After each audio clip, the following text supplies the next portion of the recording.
Chez nous, le gouvernement Trudeau pourrait avoir de la difficulté à faire adopter à temps son projet de loi sur l'aide médicale à mourir.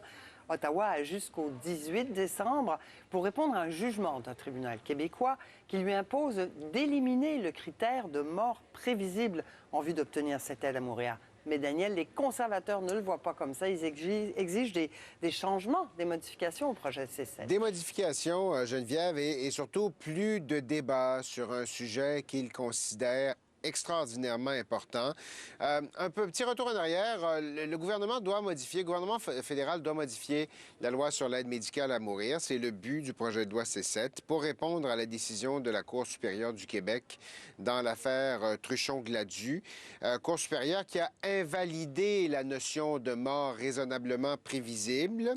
Les conservateurs estiment que C7, le projet de loi actuellement devant la Chambre des communes, manque de protection pour les Canadiens plus vulnérables et on souhaite en débattre et on souhaite modifier la chose davantage. Le problème, c'est qu'Ottawa a déjà demandé 2 délais depuis Truchon-Gladu et que le second vient à échéance le 18 décembre. C'est dans 10 jours, ça. Le ministre de la Justice dit qu'il souhaite toujours respecter ce délai. Le chef conservateur estime, lui, qu'il faut davantage de temps. On écoute Erin O'Toole. Je sais que les deux côtés de ce débat sont bien intentionnés, mais je crains que le projet de loi soit une première brèche dans la valeur que nous accordons à la vie. C'est une pente glissante que nous ne devons pas emprunter avec une loi aussi vague et sans safeguards.